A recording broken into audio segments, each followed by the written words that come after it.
Quick question for you. If your boss called you into their office today offering you a severance package, would you know what to ask, what to negotiate, or the tax implications? Well, that's our topic today on Talking Sense. I've got Chad Roller here from our Conway office to join me as we break down what a severance package is, what you need to know, and how you can better handle it if that happens to you or someone you love. So first, let me say thank you for being here today, Chad.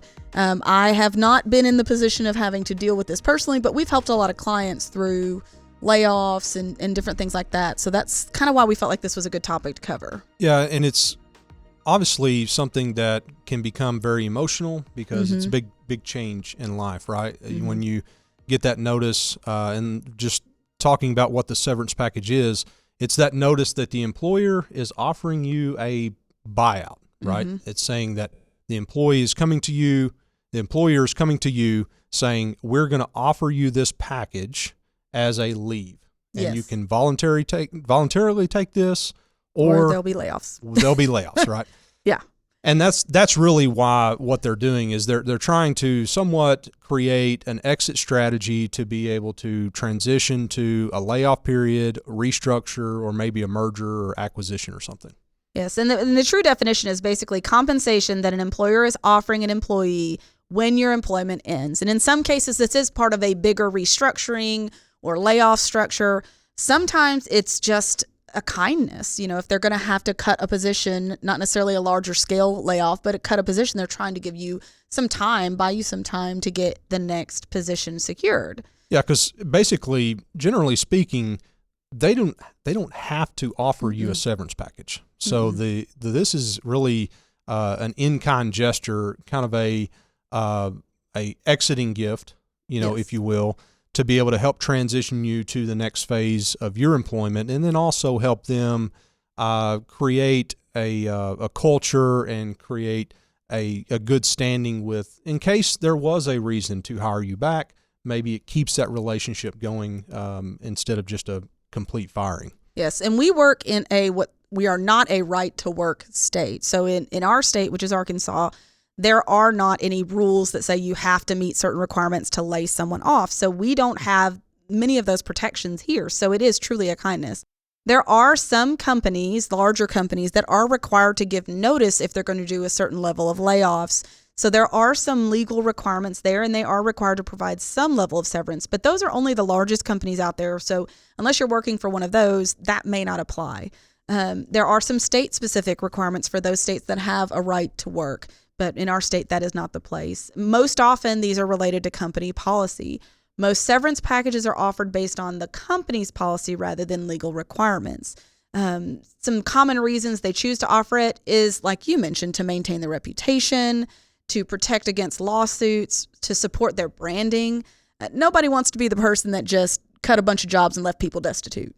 Right. And so, saving face in some degree, and keeping that rapport with the employees that they've had, especially if they've had, tenure a long time with them, and there may be the possibility of rehiring, right? It just may be a slow time in the market for them, so they need to downsize, or maybe, again, there's a merger acquisition. Maybe that new company may need to, hire those employees back. So it's kind of a strategic move, not only to kind of cover them from a lawsuit standpoint, potentially, but also that relationship. And all severance packages are not created equal. Correct. Right? So I think that is the biggest thing that we're trying to obviously define what this is, but really what we're getting into today is they're not all created equal. So there are a lot of considerations that you need to think about whenever you do receive these. And when they're creating these packages, especially in the case of large-scale layoffs, it's usually related to your years of service.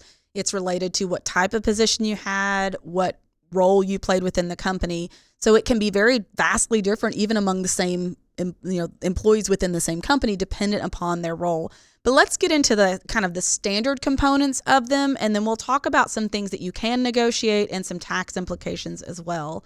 So first thing is, usually there's some sort of base severance pay calculation method. It's based on how many weeks per year you worked, what your position was, and what industry standards are. So there are kind of some basic calculations that tend to be consistent.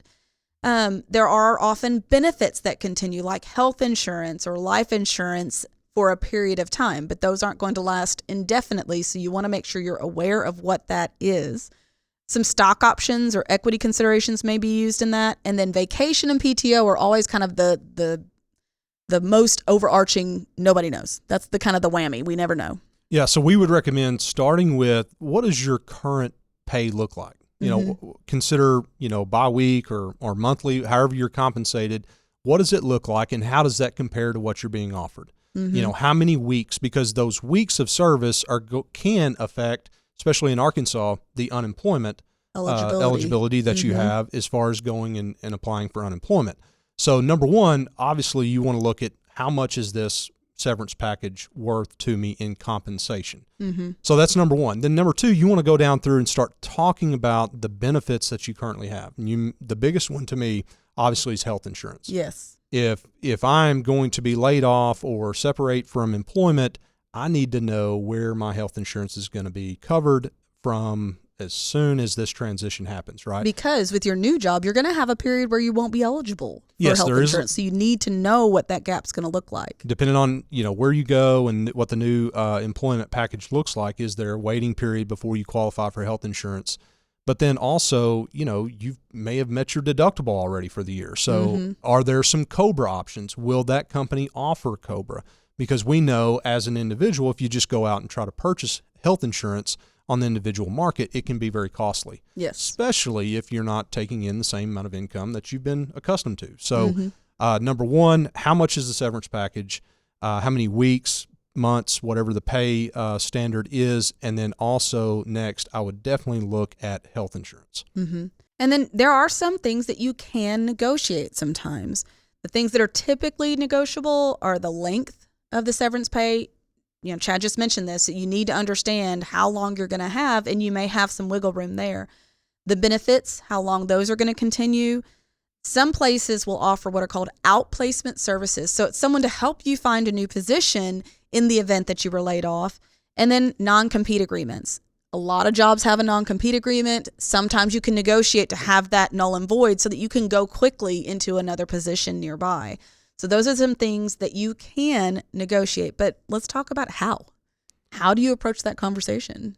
Well, I think you need to approach it with the level head. I think going in mad or basically irritated and saying, that you're not going to negotiate, it's going to be your way, I think you're going to run into probably some roadblocks. Because let's face it, if they have gotten to this point of offering a severance package, they have probably went through the legalities of creating this package. Yes. To make sure that they are on the up and up, and that they have they've done their due diligence as far as offering this as a way of exit strategy or merger and acquisition or whatever it may be, the reason. So they've probably got their documentation in line to be able to offer this. So go in with the level head.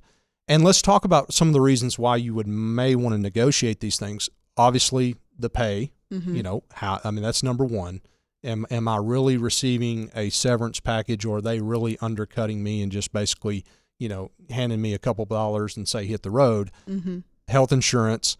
But then there are also taxes, because you've got to consider that these taxes, you're still going to receive this as income. So you've got to make sure that you understand the tax implication, because it's going to be taxed just like your income for federal, state, and FICA. And you think, too, some places will offer lump sums versus a continuation of pay. A lump sum might have a higher tax level on it. So you want to really understand those implications before you do that. And let's talk in depth about that, because severance pay, if it is classified as what's called supplemental wages on the check, it has a different tax rate than your normal wages. Yes. So up to $1 million, it's 22%. Which in some cases, if you're a higher earner, might be great. But if you were on the lower end of the spectrum where you weren't paying as much in taxes, that could be painful on you. Yeah. And also, you've got to look at what can you do from a savings standpoint. Are there opportunities to defer some of this to your 401k or whatever retirement plan? HSA may be an option. So when you're looking at that severance package, can you defer some of this package to a 401k or an HSA in order to lower that taxable amount? And I think if it's something that you can negotiate with them, breaking those payments up over time as opposed to taking it in a lump sum would mean that the taxes would be based off of that kind of overtime taxable income, as opposed to, a lot of people don't know this, but payroll software takes whatever paycheck it's looking at and it assumes you're getting that every paycheck. And that's why you can end up with those crazy high tax rates when you get bonuses, or they do the default, I think 40%. So if you understand that, by breaking it down over time, it will assume you make less, which then means less taxes pulled from each individual check. So understanding those and asking, just ask the question, can they code it as payroll instead of supplemental wages? Is that something they're allowed to do? That might help you out. And a lot of it's going to depend on your overall household situation. Yes. Obviously, you got to take into account what your spouse is earning and your, how you're filing your taxes. But if you're towards the end of the year, it may be that you want to take a little bit in 2025 and then defer the majority of it in 2026. Or it may be that you're transitioning employment pretty fast and you may want to take it all right now. Right. So there's a lot of factors that come into play, but depending on when you're offered this throughout the year, is it going to fall in the current tax year, or can it be deferred to the next tax year, if that may help your situation?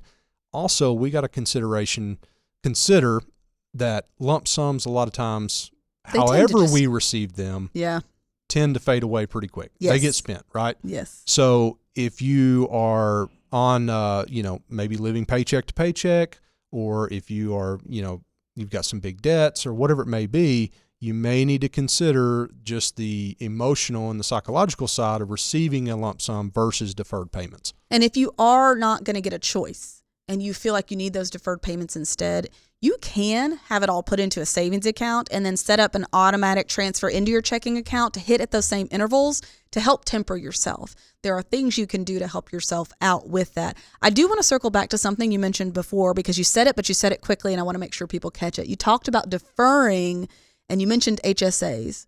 And for those that may not know that, that's a health savings account. But think about this. You may have a gap of time where you're having to pay COBRA, or where you're having to pay more medical expenses. So if that is an option, it would be really smart, if you can afford to do that, to consider that, to help yourself plan ahead for what may be some higher health expenses while you're transitioning. So I just wanted to circle back to that because I thought that was a good point. So some other benefits to think about are vacation days, right? How many, do you have you banked several vacation days? Do you have sick days? Do you have, bonuses? That's a big one. Yes. That's something that you may need to negotiate. If you're used to getting a bonus in the fourth quarter and this severance package ends before the fourth quarter, right? That may be a big pay cut that you're not maybe not recognizing, right? And so those are some things to think about when you're accepting these severance packages. Is how is that bonus? How's the vacation time? How are my sick days? How is that all going to be compensated to me if I have accumulated those over my employment? And then you do need to do some research on unemployment rules in your area, because that may be something to look at.